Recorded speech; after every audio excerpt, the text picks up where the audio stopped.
तो total cost of production बोला है कि सेलिंग एक्सपेंस जो है वो 10% of total cost of production होगा। तो पहले मेरे को टोटल कॉस्ट ऑफ प्रोडक्शन निकालना पड़ेगा कि टोटल कॉस्ट ऑफ प्रोडक्शन कितना है। तो देखो यहाँ पे ज्वाइंट कॉस्ट मेरा कितना था 119,550 प्लस अलग से पी को फर्दर बनाने में मेरा कितना खर्च हो रहा है 6,000, ए को बनाने में 5,000 और बी को बनाने में 4,000, यानी कि टोटल कॉस्ट मेरा कितना हो जाएगा 134,550। तो सेलिंग एक्सपेंस मेरे को बोला कि टोटल कॉस्ट ऑफ प्रोडक्शन का 10% होगा, तो सेलिंग एक्सपेंस जो है वो इसका 10% होगा 134,550 का 10% दैट इज इक्वल टू 13455। ये मेरा टोटल कॉस्ट होगा और मेरे को टोटल सेलिंग एक्सपेंस होगा। और फिर मेरे को क्वेश्चन में बोला है कि ये जो सेलिंग एक्सपेंस होगा उसको बांटना है, अपोर्शन करना है कौन सा रेशियो में 20:40:40 में बांटना है, ऐसा मेरे को क्वेश्चन बोल दिया है। ठीक है 20:40:40 में बांटना है, यानी कि पी का कितना पार्ट होगा 13455 इंटू 20/100, क्यू का होगा 13455 इंटू 40/100 और सॉरी ए था ना ए, फिर बी का होगा 13455 इंटू 40/100। तो ये सॉल्व करके देखते हैं कितना आता है। ठीक है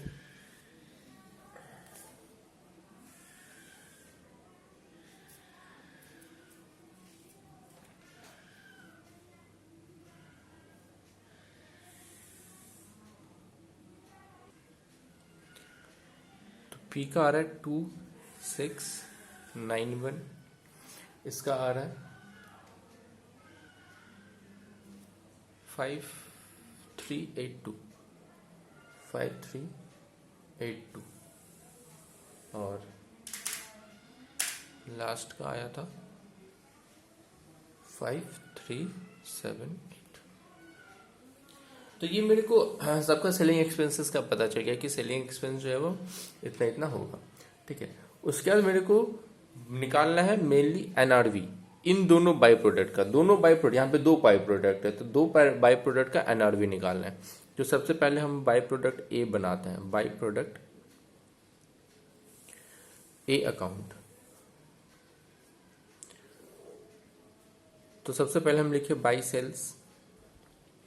मेरे को क्वेश्चन ही बोल दिया था कि इसको सेल करके मेरे को कितना रुपया मिलेगा 60,000 मिलेगा। ठीक है क्वेश्चन में मैं ही लिखा हुआ है। उसके बाद मेरे को क्वेश्चन बोल दिया है कि एस्टिमेटेड प्रॉफिट, मतलब ए को बेचने के टाइम मेरा जो एस्टिमेटेड प्रॉफिट है वो 20% है, 20% ऑन सेल्स। तो 60,000 का 20%, ठीक है ऑन सेल्स बोला है तो 60,000 का 20% ये हो जाएगा 12,000। और इसका फर्दर प्रोसेसिंग कॉस्ट, ठीक है तो फर्दर प्रोसेसिंग कॉस्ट जो है वो मेरा बोला था ए का 5,000। ठीक है और सेलिंग एक्सपेंस, तो सेलिंग एक्सपेंस अभी बांट के देख लिया हम लोग, इसका कितना आया था 5382, तो यहाँ पे कितना आ जाएगा 5382। बैलेंस इन फिगर हम लोगों का निकल जाएगा एनआरबी। तो देखते हैं कि बैलेंस इन फिगर कितना आएगा।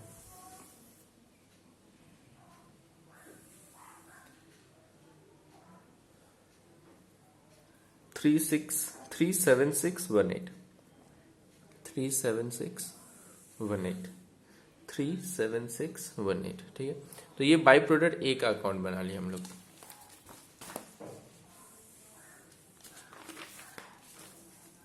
ऐसे करके बाई प्रोडक्ट बी का अकाउंट बनाना है। तो by product B by sales,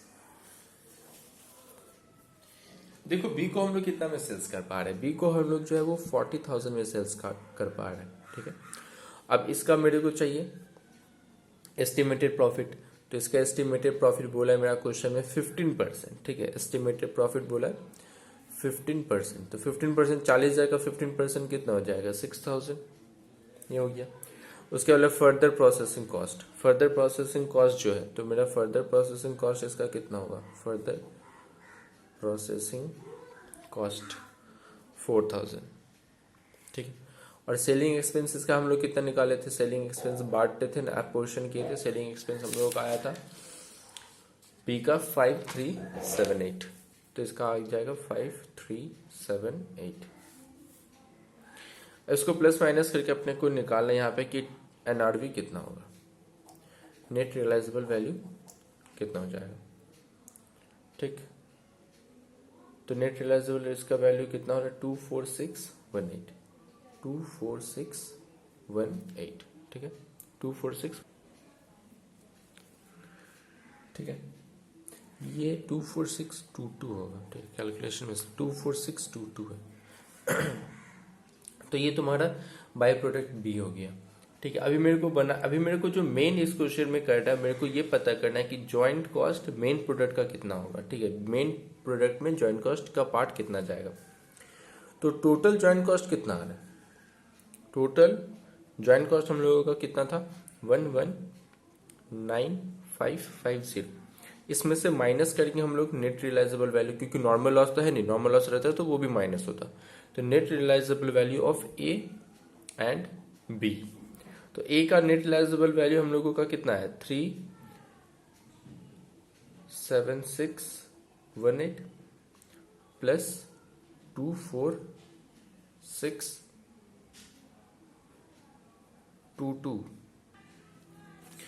मुझे लग रहा है कैलकुलेशन में कुछ मिस्टेक है, इसको ठीक करना। तो ये तो 4040 तो था, ये 5382 है, तो ये भी तो 5382 ही होगा, ठीक है, 5382 5382, बात बाकी सब ठीक है और कुछ गड़बड़ नहीं है, तुमको सिर्फ इसको ठीक करना है। ये 53, इसका हम कैलकुलेशन तो शायद ठीक किए थे, बट यहाँ पे लिखना ठीक नहीं, एक बार चेक कर लेता है।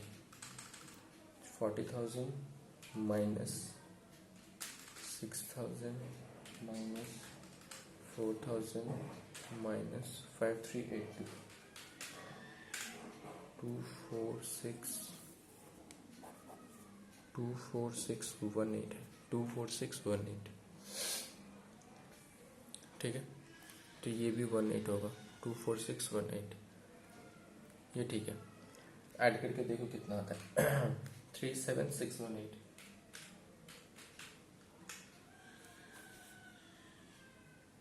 62236।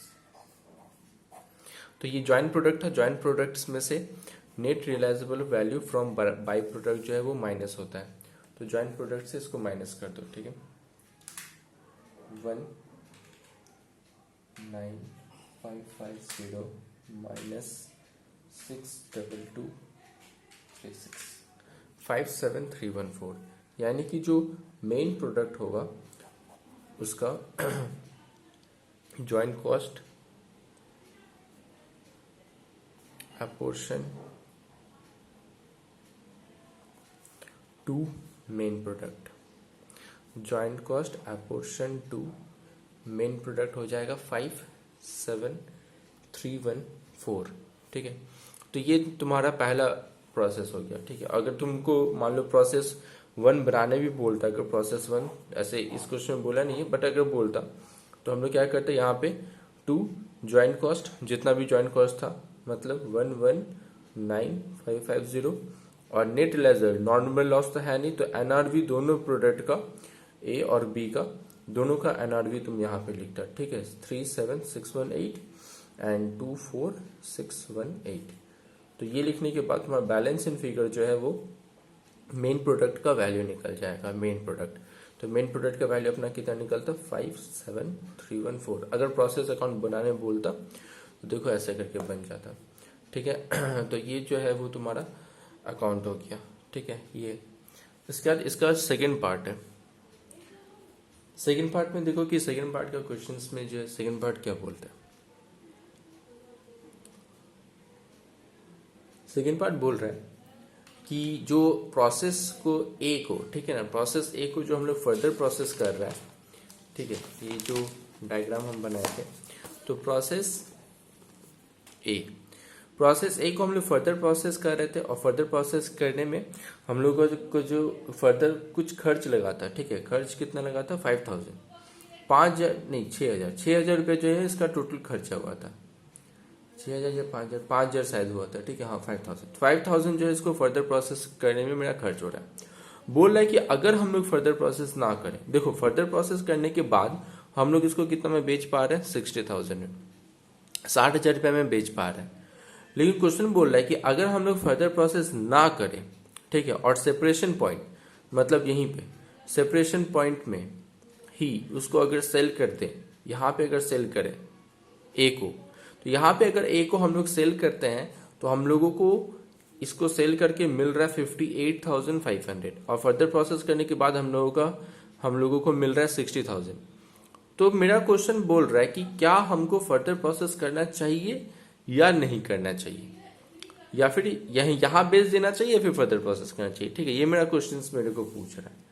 तो इसका डिसीजन लेने के लिए पहले तो अपने को देखना पड़ेगा कि देखो एनआरवी तुमको निकालना ही पड़ेगा। अगर हम लोग फर्दर प्रोसेस करते हैं, ठीक है ना, तो हम लोगों को नेट एनआरवी हम लोगों का कितना आ रहा है 37618, ठीक है। फर्दर प्रोसेस करके सब कुछ रियलाइज हो जा रहा है, रियलाइज करके हम लोगों को बच रहा है 37618।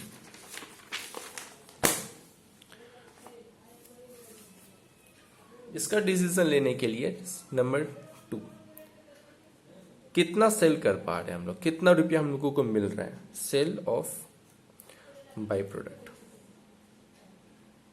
Eight separation point, sale of by product at separation point 58,500 जो है वो हम लोगों को मिल रहा है।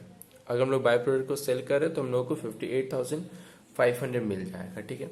और नेट रियलाइजेबल वैल्यू, अगर हम लोग फर्दर प्रोसेस करते हैं तो उसका एनआरवी कितना है, ये हम लोगों का सेल वैल्यू कितना है, कब का सेल वैल्यू है, फर्दर प्रोसेस अगर नहीं किए तो हम लोगों को इतना रुपया मिल जाएगा।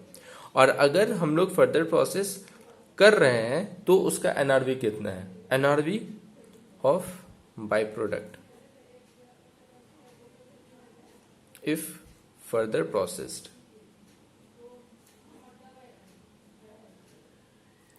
37618। तो उसको माइनस करो, माइनस करके देखो कि कितना आ रहा है 20882। तो ये जो माइनस करके आ रहा है 20882, देखो ये मेरा बच रहा है, ठीक है ना, लिखो वहां पे as sale value at separation point is more than NRV of further process, is more than NRV of further processed. So byproduct A should not be further processed. So byproduct A should not be further processed. क्या समझ, as cell value at separation point is more, the separation point पे जो है उसका जो sales value है वो क्या ज्यादा है, किससे ज्यादा है, एनआरवी से ज्यादा है, ठीक है ना। याद रखना कंपेयर करना है एनआरवी से, NRV of further processed, NRV से सेल्स वैल्यू क्या है ज्यादा है, इसका मतलब हम लोग इतना रुपया एक्स्ट्रा कमाएंगे अगर अभी सेल कर दे तो इसलिए हम लोगों को अभी बेच देना चाहिए, इसको फर्दर प्रोसेस नहीं करना चाहिए, ठीक है। तो ये तुम्हारा क्वेश्चन नंबर 3 था। क्वेश्चन नंबर 3 में 2 बाय प्रोडक्ट था और दोनों बाय प्रोडक्ट को जो है वो फर्दर प्रोसेस है, और इस क्वेश्चन में ये भी था कि ये फर्दर प्रोसेस करना चाहिए क्यों नहीं करना चाहिए। अभी तक जो देखो मेनली तुम लोगों का इस टाइप का क्वेश्चन अभी तक एग्जाम में नहीं दिया है, ठीक है ना, क्योंकि पहली बार ऐड हुआ है, ठीक है। अब ये जो 2 क्वेश्चन हम क्या है, ये दोनों सीए का क्वेश्चन है, ठीक है। कि जो सीए का क्वेश्चन है तो ये दोनों सम्स ऐसा है जो अपने आप में सब कुछ कवर्ड अप कर रहा है, ठीक है। तो इसको एटलीस्ट 2-3 बार प्रैक्टिस कर लेना कि बाय प्रोडक्ट का अगर सम्स आता है तो तुम कर पाओ। और ये चैप्टर तुम लोगों के लिए बहुत इंपॉर्टेंट है। इसमें से 20 मार्क्स का क्वेश्चन कंफर्म है, 20 मार्क्स का क्वेश्चन आएगा ही आएगा। ठीक है, तो ये 2 क्वेश्चन तुम बहुत अच्छा से कर लेना कि फर्दर प्रोसेस होगा तो क्या होता है और फर्दर प्रोसेस नहीं होगा तो क्या होता है। ठीक है, टाटा बाय बाय।